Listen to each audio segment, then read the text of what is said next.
దీన్ని మన రావుల చంద్రశేఖర్ రెడ్డి గారికి తెలంగాణ భవన్ కి వారికి నేను పంపుతా ఉన్నాను.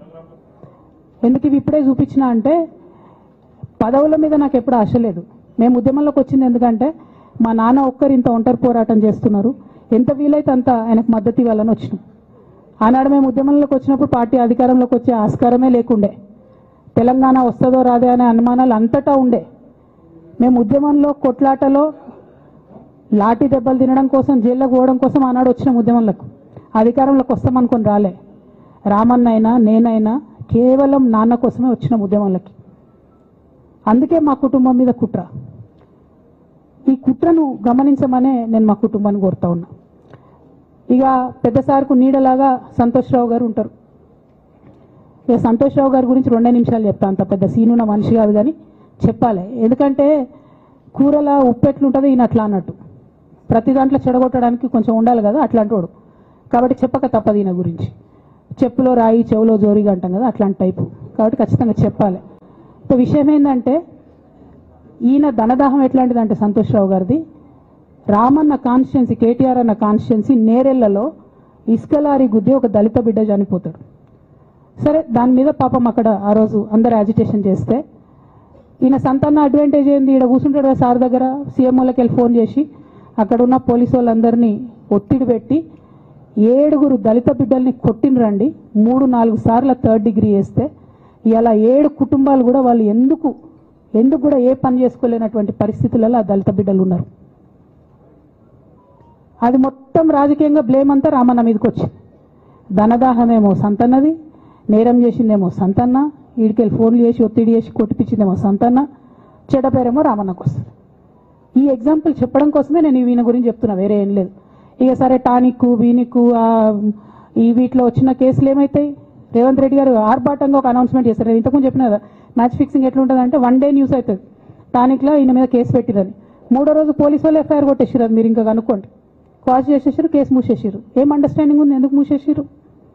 At the same time Harithaharam, తెలంగాణకు హరితహారం అని పెద్దలు కేసీఆర్ గారు పెద్ద కళతోని 230 కోట్లు అక్కడ గోబీ డెజర్ట్ల వాళ్ళు చెట్లు పెట్టి చైనాను కాపాడుకున్నారు. మనం అదే స్థాయిలో తెలంగాణను బాగు చేసుకోవాలని పెద్దసారి హరితహారం అని పెడితే ఈయన దాంట్లో నకిలీ ప్రోగ్రామ్ గ్రీన్ ఇండియా ఛాలెంజ్ అని పెడతాడు.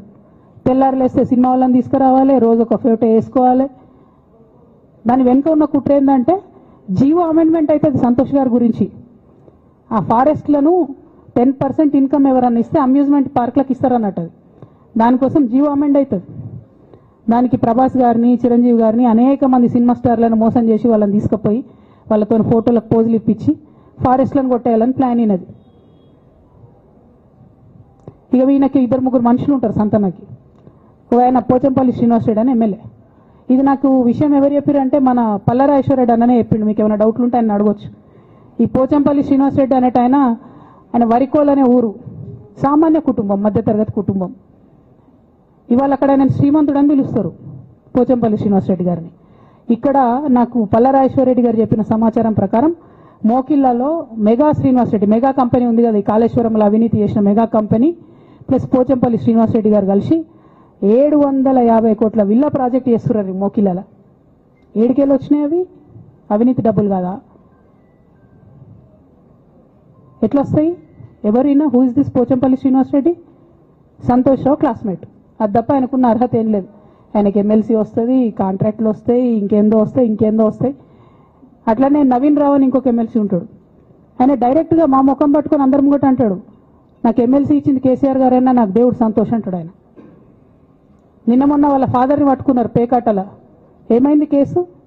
ఆల్రెడీ నవీన్ రావు గారు పోయి మన ముఖ్యమంత్రి గారు కాళ్ళు పట్టుకున్నట్టుగా తెలిసింది. వాళ్ళ తండ్రిని విడిచిపెట్టారు, ఈయన మీద భూ కబ్జా కేసులు ఉంటే అవి విడిచిపెట్టారు. అంటే ఓ పక్క సంతోష్ రావు గ్యాంగు, ఇంకో పక్క హరీష్ రావు గ్యాంగు. 100కు 100% రేవంత్ రెడ్డి గారితో, ఇక్కడున్న కాంగ్రెస్ ప్రభుత్వంతో, అవసరమైన సందర్భంలో పైనున్న బీజేపీతోని వాళ్ళు కోఆర్డినేషన్లో ఉండి బీఆర్ఎస్ పార్టీకి జలగల్లాగా పట్టి పీడుస్తున్నారు. నిరంతరం బీఆర్ఎస్ పార్టీకి నష్టం చేస్తున్నారు. ఎంత దారుణానికి ఒడిగట్టిరంటే ఆఖరికి నా ఓటమితో ప్రారంభమైంది అది. నిజామాబాద్లో నా ఓటమిలో కుట్రలు చేశారు. ఆనాడే మనం రివ్యూ చేసుకుంటే బాగుండలేదు. కానీ ఇప్పుడు అది ఎక్కడికి వచ్చింది? కామారెడ్డిలో పెద్దసారి ఓడిపోయేదాకా వచ్చింది పరిస్థితి. 3వసారి ప్రభుత్వం పోయేదాకా వచ్చింది పరిస్థితి. ఒక్కొక్క ఎలక్ట్ అయిన ఎమ్మెల్యేని ఓడిపోయిన ఎమ్మెల్యేలు పత్రికా మిత్రులు మీరు మాట్లాడండి. సంతోష్ రావు గారి బాధితులు నాకు మామూలుగా ఫోన్ చేస్తలేరు. అచ్చా, ఈ కంపెనీ పేరు బ్లూఫిన్ అట, మోకిలా పల్లారా ఐశ్వర్రెడ్డి అని అప్పుడు పంపిన మెసేజ్ చూస్తున్న పాతది, బ్లూఫిన్ కంపెనీ మోకిలా. అయితే నేనేమంటున్నా అంటే ఇంత స్పష్టమైనటువంటి నేను ఇస్తున్నా, రేవంత్ రెడ్డి గారిని నేను ఛాలెంజ్ చేస్తున్నా. మరి ఎందుకు మీకు మీ ఏసీబీ వాళ్ళకు వీళ్ళ ఇండ్లు అడ్రస్లు దొరకలేవా? ఏం అండర్స్టాండింగ్ ఎందుకు లేదు మీకు? లేకపోతే మీరు చర్యలు ఎందుకు తీసుకుంటలేరని నేను సూటిగా రేవంత్ రెడ్డి గారిని ప్రశ్నిస్తున్నా. ఇక తర్వాత వారు ఏం చేస్తారన్నది నాకు సంబంధం లేదు. ఇక నేను మాత్రం పర్టికులర్గా మళ్ళీ ఒకసారి నా బీఆర్ఎస్ పార్టీ కుటుంబ సభ్యులందరికీ, మా సొంత కుటుంబ సభ్యులకు కూడా రిక్వెస్ట్ చేస్తున్నది ఏంటంటే, నాకు 27 సంవత్సరాలు ఉన్నప్పుడు నేను రాజకీయాల్లోకి వచ్చిన, తెలంగాణ ఉద్యమం కోసం వచ్చిన. ఇవాళ నాకు 47 సంవత్సరాలు. అంటే నా 20 సంవత్సరాల జీవితం అంతా కూడా నేను బీఆర్ఎస్ పార్టీ కోసం, కేసీఆర్ గారి కోసం, తెలంగాణ జాగృతి కోసం, తెలంగాణ ప్రజల కోసం, తెలంగాణ ఆడబిడ్డల కోసం నేను గడిపిన. సడన్గా ఇవాళ నీకేం సంబంధం బీఆర్ఎస్తో అని, నువ్వెవరు అని చెప్పి సస్పెన్షన్ ఒకసారికి పంపిస్తే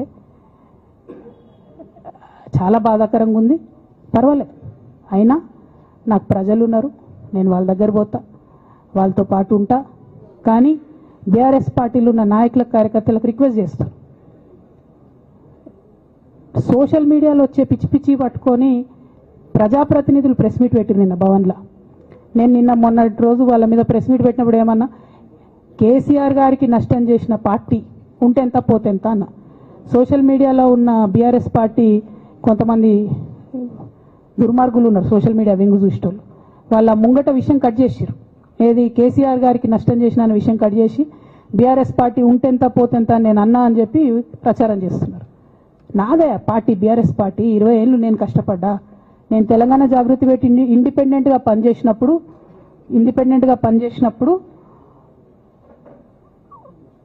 ఓటేయమని ఎవరికి చెప్పినా? నేను బీఆర్ఎస్ పార్టీకి ఓటేయమని చెప్పినా? నా జీవితంలో ఇంతవరకు నేను ఇంకో పార్టీకి ఓటేయమని చెప్పలే, ఇంకో పార్టీకి ఓటేయలే. ఎట్లయితే కంప్యూటర్లో హార్డ్వేర్ ఉంటుందో అది బీఆర్ఎస్ పార్టీ, సాఫ్ట్వేర్ తెలంగాణ జాగృతి. శరీరం బీఆర్ఎస్ పార్టీ అయితే ఆత్మ జాగృతిగా పనిచేసినాం, తెలంగాణ ఆత్మగా పనిచేసినాం. మేము తెలంగాణ ఆత్మగౌరవం కోసం పనిచేసినాం, తెలంగాణ ఆత్మగౌరవ ప్రతీకలైనటువంటి బతుకమ్మ బోనాలను నిలబెట్టడం కోసం పనిచేసినాం. ఆ కాంట్రిబ్యూషన్ ఏం లేదా? నేనేం చేయలేదు ఆ పార్టీకి. నిజామాబాద్లో చికెన్ గున్యా వచ్చి బాధపడుతుంటే గల్లీ గల్లీ గల్లీ తిరిగి 2018లో ఒక్కొక్క ఎమ్మెల్యేకు ఎంత తిరిగినా అన్నది అక్కడ నిజామాబాద్ ప్రజలకు తెలుసు. ఏం కాంట్రిబ్యూషన్ లేదన్నది, ఓన్లీ హరీష్ అన్నది సంతన్నదే ఉన్నదా కాంట్రిబ్యూషన్? వీళ్ళు మేకవన్నే పులులు నాన్న, వీళ్ళు మీ ముంగట నటిస్తారు అంతే, బయట వాళ్ళ నిజస్వరూపం వేరేలాగా ఉంటుంది. యాజ్ అ డాటర్గా రిక్వెస్ట్ చేస్తున్నా, ఒకసారి ఆలోచన చేయండి వాళ్ళ గురించి. నాకేమొద్దు, నన్ను పార్టీలోకి వెళ్ళి సస్పెండ్ చేసి నో ప్రాబ్లం, కానీ వాళ్ళని పార్టీలో ఉంచుకుంటే పార్టీ ఎట్లా